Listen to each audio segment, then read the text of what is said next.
ओम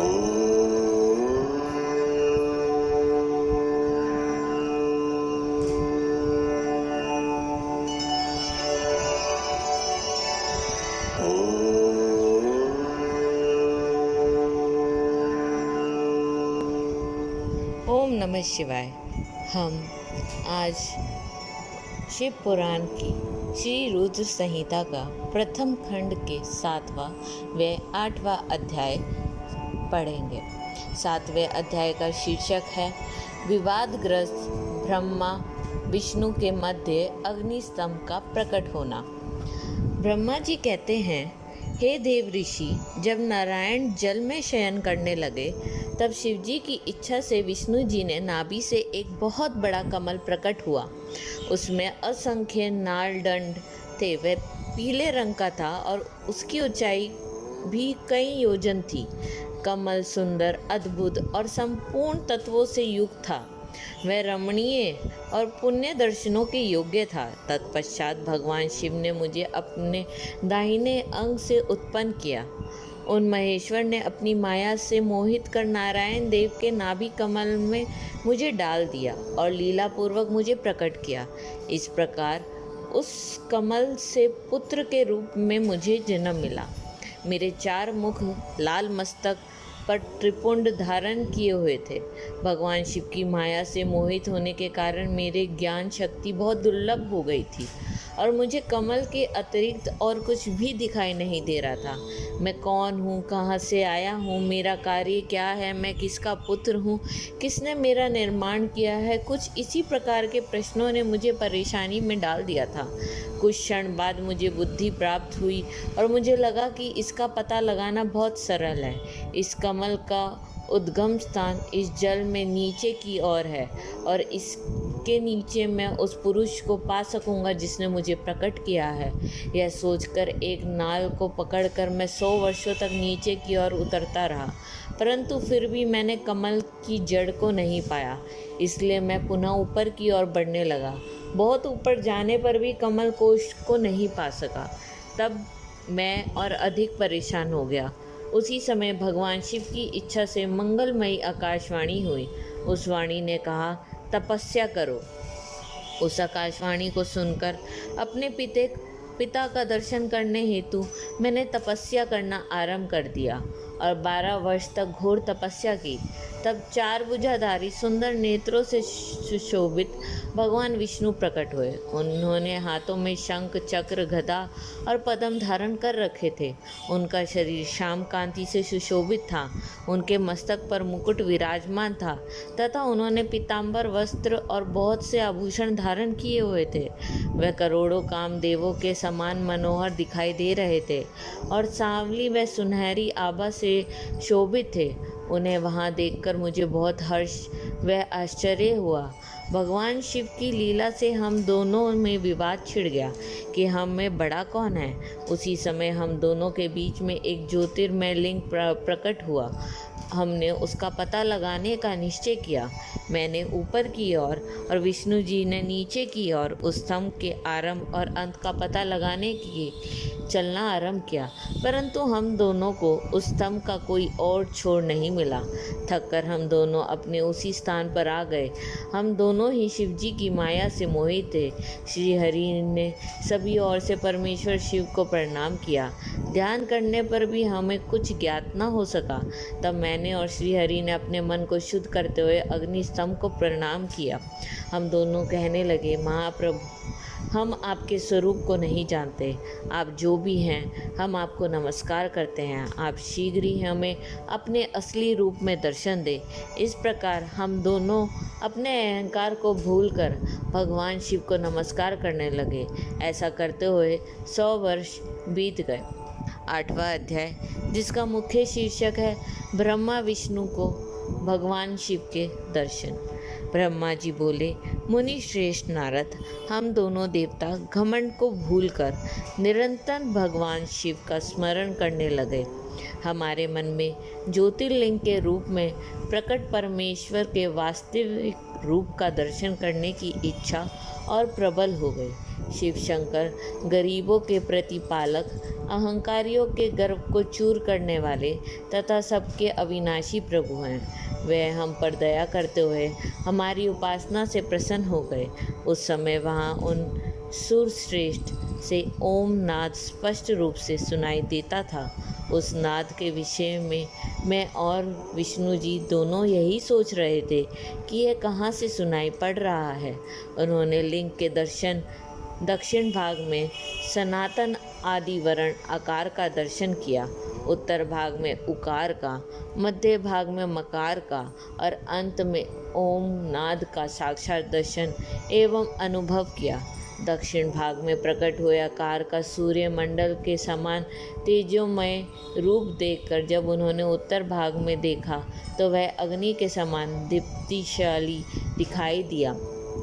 तत्पश्चात ओम को देखा जो सूर्य और चंद्रमंडल की भांति स्थित थे और जिनके शुरू एवं अंत का कुछ पता नहीं था, तथा सत्य, आनंद और अमृत स्वरूप परब्रह्म प्रयाण की दृष्टिगोचर हो रहा था। परंतु यह कहाँ से प्रकट हुआ है, इस अग्नि स्तंभ की उत्पत्ति कहाँ से हुई है, यह श्रीहरि सोचने लगे तथा इसकी परीक्षा लेने के संबंध में विचार करने लगे। तब श्रीहरि ने भगवान शिव का चिंतन करते हुए वेद और शब्द के आवेश से युक्त हो अनुपम अग्नि स्तंभ के नीचे जाने का निर्णय लिया। मैं और विष्णु जी विश्वात्मा शिव का चिंतन कर रहे थे। तभी वहाँ एक ऋषि प्रकट हुए। उन्हीं ऋषि के द्वारा परमेश्वर विष्णु ने जाना कि इस शब्द ब्रह्ममय शरीर वाले पर ब्रह्म परमात्मा शिव का वाचक प्रणव ही है।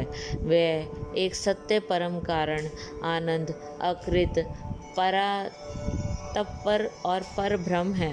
प्रणव में पहले अक्षर आकार से जगत के बीजभूत अर्थात ब्रह्मा जी का बोध होता है। दूसरे अक्षर उकार से भी सभी के कारण श्री हरि विष्णु का बोध होता है। तीसरा अक्षर मकार से भगवान शिव का ज्ञान होता है। अकार सृष्टिकर्ता, उकार मोह में डालने वाला और मकार नित्य अनुग्रह करने वाला। मकार अर्थात भगवान शिव, बीजी अर्थात बीज में के स्वामी हैं, तो अकार अर्थात ब्रह्मा जी बीज है। उकार अर्थात विष्णु जी योनि हैं। महेश्वर बीजी हैं, बीज और योनि हैं। इन सभी को नाद कहा गया है। बीजी अपने बीज को अनेक रूपों में विभक्त करते हैं। बीजी भगवान शिव के लिंग से उकार रूप योनि में स्थापित होकर चारों तरफ ऊपर की ओर बढ़ने लगा। वह दिव्य अंड कई वर्षों तक जल में रहा। हजारों वर्षों के बाद भगवान शिव ने इस अंड को दो भागों में विभक्त कर दिया। तब इसके दो भागों में से पहला सुवर्णमय कपाल ऊपर की ओर स्थित हो गया, जिससे स्वर्ग लोक उत्पन्न हुआ, तथा कपाल के नीचे भी भाग से 5 तत्वों वाली पृथ्वी प्रकट हुई। इस अंड से चतुर्मुख ब्रह्मा उत्पन्न हुए, जो समस्त लोगों की सृष्टा हैं। भगवान महेश्वर ही अ, उ व म त्रिविध रूपों में वर्णित है। इसलिए ज्योतिर्लिंग स्वरूप सदाशिव को ओम कहा गया है। इसकी सिद्धि यजुर्वेद में भी होती है। देव श्रव शिव को जानकर विष्णु जी ने शक्ति संभूत मंत्रों द्वारा उत्तम एवं महान अभ्युदय से शोभित भगवान शिव की स्तुति करनी शुरू कर दी। इसी समय मैंने और विश्व पालन भगवान विष्णु ने एक अद्भुत व सुंदर रूप देखा, जिसके 5 मुख, 10 भुजा, कपूर के समान गौरवर्ण, परम कांति में अनेक आभूषणों से विभूषित महान उद्धार, महावीर्यवान और महापुरुषों के लक्षणों से युक्त था, और जिसके दर्शन पाकर मैं और विष्णु जी धन्य हो गए। तब परमेश्वर महादेव भगवान प्रसन्न होकर अपने दिव्यमय रूप में स्थित हो गए। आकार उनका मस्तक और आकार ललाट है। इकार दाहिना और ईकार बायां नेत्र है। उकार दाहिना और उकार बायां कान है। त्रिकार दायां और त्रिकार बायां गाल है। लिंग उनकी नाक के छिद्र हैं। एकार और एकार उनके दोनों होठ हैं। ओंकार और ओकार उनकी दोनों दंत पंक्तियाँ हैं। अह और अह देवाधिदेव शिव के तालु हैं। क आदि 5 अक्षर उनके दाहिने 5 हाथ हैं और च आदि बाएं 5 हाथ हैं। त और ट से शुरू 5 अक्षर उनके पैर हैं। पकार पेट है, फकार दाहिना है और बकार बायां प्राश भाग है। भखार खंदा, मकार हृदय है, अकार नाभि है। य से स तक के 7 अक्षर 7 धातुएं हैं जिनसे भगवान शिव का शरीर बना है। इस प्रकार भगवान महादेव व भगवती उमा के दर्शन कर हम दोनों कृतार्थ हो गए। हमने उनके चरणों में प्रणाम किया। तब हमें 5 कलाओं से युक्त ओंकार जनित मंत्र का साक्षात्कार हुआ। तत्पश्चात महादेव जी ओम तत्वमसि महावाक्य दृष्टि गोचर हुआ, जो परम उत्तम मंत्र रूप है। इसके बाद धर्म और अर्थ का साधक बुद्धि स्वरूप 24 अक्षरीय गायत्री मंत्र प्रकट हुआ, जो पुरुषार्थ रूपी फल देने वाला है। तत्पश्चात मृत्युंजय मंत्र, फिर पंचाक्षर मंत्र तथा दक्षिणामूर्ति व चिंतामणि का साक्षात्कार हुआ। इन 5 मंत्रों को विष्णु भगवान ने ग्रहण कर जपना आरंभ किया।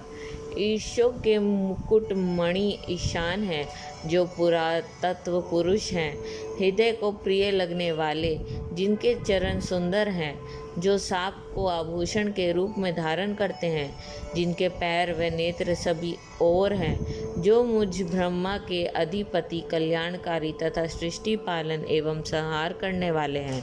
उन वरदायक शिव की मेरी 7 भगवान विष्णु ने प्रिय वचनों द्वारा संतुष्ट चित्त से स्तुति की है।